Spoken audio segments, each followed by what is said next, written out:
Nobody saw it coming. Diane Abbott, one of Labour's most divisive and enduring figures, just went off script and took a verbal sledgehammer to Keir Starmer, live, unfiltered, and in front of a national audience on the BBC. In a moment that instantly caught fire across social media, Abbott didn't just question Starmer's leadership, she ripped it apart piece by piece. With calculated fury, she exposed the quiet frustrations simmering inside the Labour Party. This wasn't a casual disagreement. It was a full-blown public scolding, broadcast live, as millions watched in disbelief. What made it even more shocking was the source. It wasn't the Tories, it wasn't the media, it was one of Labour's own. And now, as the dust begins to settle, the question everyone is asking, is this the moment Starmer's leadership starts to unravel? Keir Starmer's leadership has always been surrounded by an air of managed calm. His carefully rehearsed statements, lawyer-like composure, and methodical political calculations have shielded him from much of the open conflict that defined Labour in recent years. But that all changed when Diane Abbott decided to speak her mind, and she didn't hold back. Her tone wasn't soft, it wasn't diplomatic, it was raw, frustrated, and unfiltered. The target? Starmer's failure to connect with the public, his disregard for Labour's grassroots, and his seeming betrayal of the very people the party was built to defend. Abbott accused him of being out of touch with real-world struggles, insulated by privilege, and dangerously unaware of the storm brewing inside his own party. And she did it all live on the BBC, leaving the audience stunned and Starmer's team scrambling. What made her takedown so devastating wasn't just the words, it was the timing. Abbott's criticism came at a moment when Starmer is under increasing pressure from all sides. His stance on key issues, like public sector pay, pension justice and party discipline, has left large segments of the Labour base disillusioned.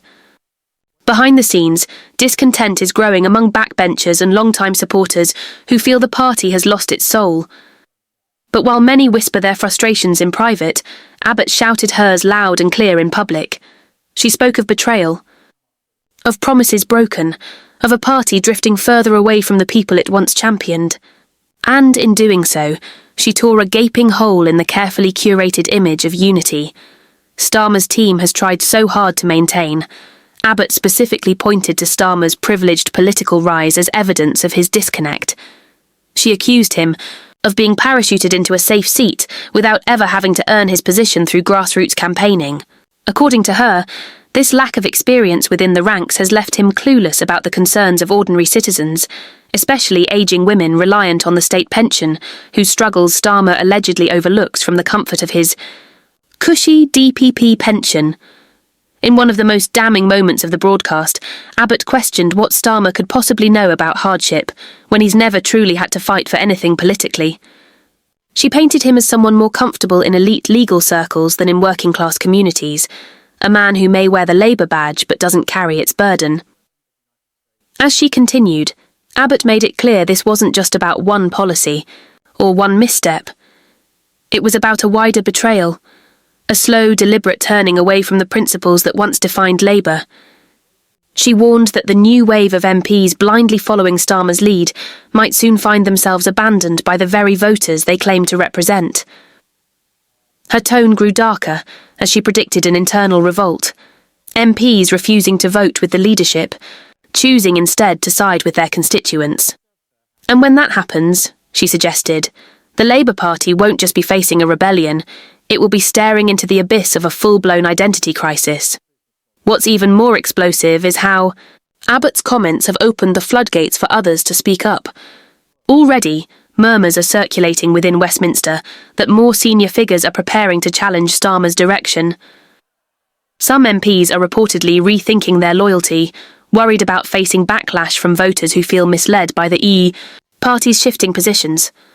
Starmer, once seen as the unifying force capable of leading Labour back into government, is now being painted by his own colleagues as a man drifting further away from the party's roots with each passing day. If this pressure continues to mount, it could trigger one of the most dramatic leadership struggles Labour has seen in decades, and Abbott may have just fired the first shot. But Abbott didn't stop at Starmer's record. She widened her attack to include Labour's growing hypocrisy. She cited examples of how the party once railed against political favouritism and cronyism, only to now be accused of the same. One flashpoint was the appointment of a controversial figure to the House of Lords, a former aide dismissed after 100 days, now gifted a lifetime peerage. Abbott's implication was clear. The party that once promised reform has become what it once opposed.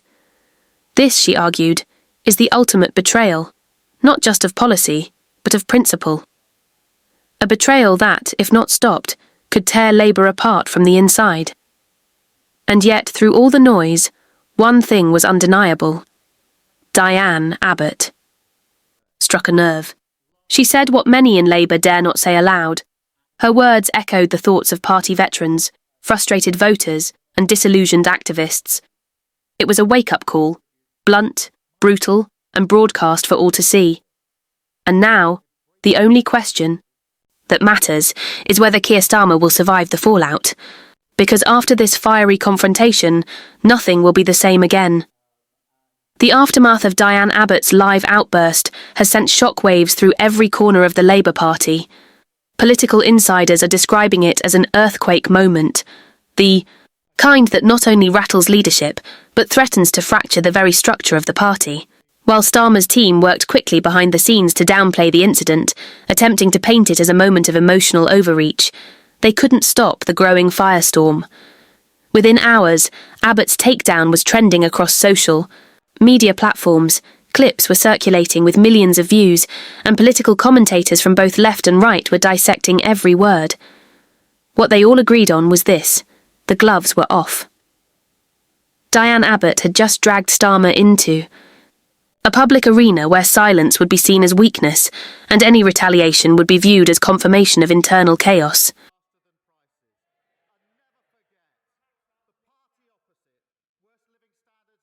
But Starmer's silence is precisely what's making matters worse.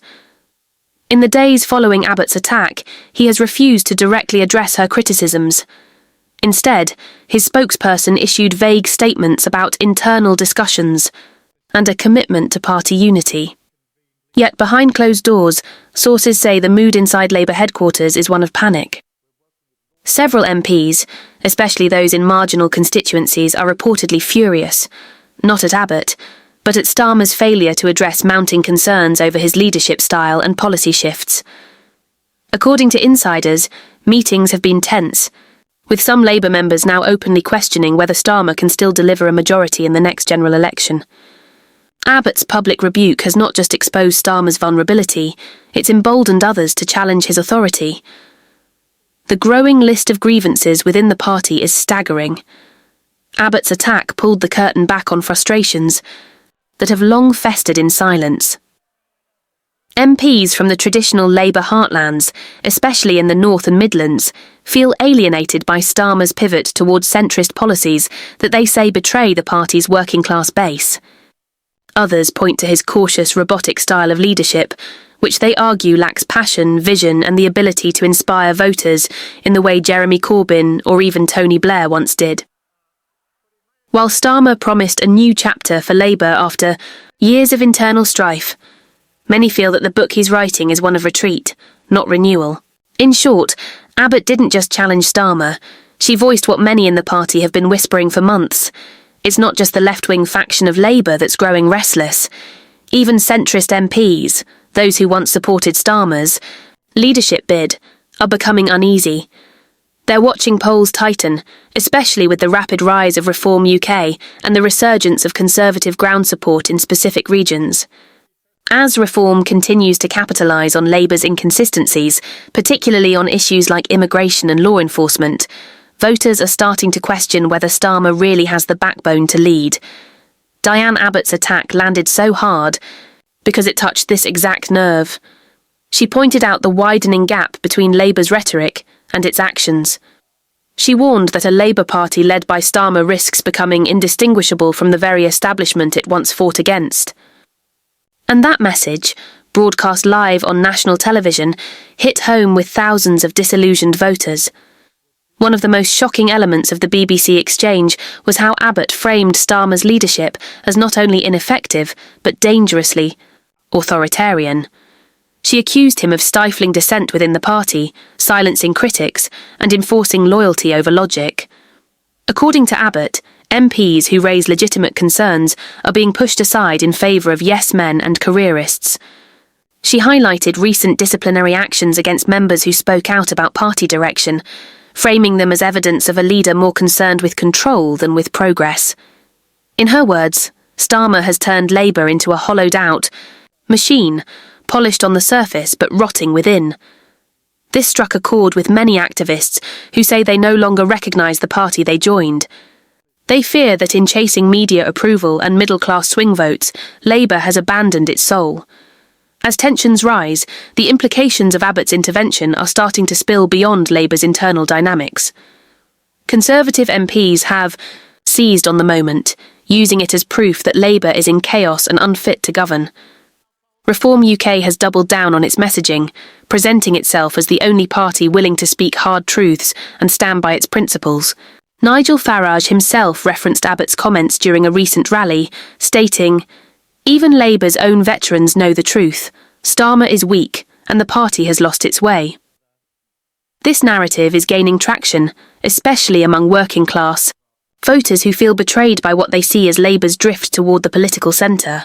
Abbott, intentionally or not, has handed Labour's opponents a powerful weapon, one that could cost the party dearly in the next election. Meanwhile, Diane Abbott is not backing down, despite facing pressure from within the party to apologise or clarify her remarks. She has doubled down in follow-up interviews and social media posts. She insists that her criticism was both necessary and overdue. "If we can't be honest about where we're heading," she wrote in a post that has since gone viral, "then we are doomed to repeat the same mistakes that cost us the trust of millions." Her defiance has reignited her support base, especially among young voters and long-time socialists who feel Labour's leadership has lost touch with the party's roots. To them, Abbott's bravery in speaking out publicly has elevated her status from sidelined backbencher to party conscience. The next Labour Party conference is expected to be explosive. Abbott's intervention has created a political time bomb that is set to detonate on the main stage. Delegates are already preparing motions calling for greater internal democracy, demands for Starmer to commit to clear policy positions, and even calls for leadership accountability. Starmer's team is reportedly scrambling to control the narrative, but the truth is, the genie is out of the bottle. Once a senior MP challenges the leader so openly, and once those words are etched into the public memory, there's no going. Back to business as usual. Every speech, every statement, every press appearance from now until the election will be overshadowed by Abbott's bombshell. In politics, perception is everything. And right now, the perception is that Labour is a party divided, a party where internal dissent is no longer confined to closed meetings, but shouted across national television. Diane Abbott's bold move may have started as a personal stand, but it has grown into a defining moment in Labour's modern history. Whether Starmer can contain the fallout or not remains to be seen. But one thing is certain. The battle for Labour's soul is no longer a quiet struggle. It's a public war. And with each passing day, the stakes grow higher, the pressure mounts, and Starmer's leadership hangs by an ever-thinning thread. As the dust settles from Diane Abbott's explosive confrontation with Keir Starmer, one truth remains clear. British politics is standing at a crossroads. What we've just witnessed is not a minor squabble within a party, but the beginning of a larger reckoning that could reshape the future of Labour and the entire political landscape. Abbott's fierce challenge didn't just expose one leader's flaws. It lifted the veil on years of growing discontent, betrayal and broken promises. Now the public is watching, listening and preparing to act. But the question is, will Starmer weather the storm, or will this be the moment that triggers a total collapse? If you believe the truth must be exposed and political accountability must be demanded, then now is the time to stand up and speak out. Share this video with others who need to see what's really going on behind closed doors. Drop a comment. Below, do you support Diane Abbott's brave stand, or do you think she's gone too far? And don't forget to subscribe, because this story is far from over. With tensions rising, secrets unravelling, and leadership hanging by a thread, the Next chapter could change everything. Stay tuned, because what happens next will shock the nation.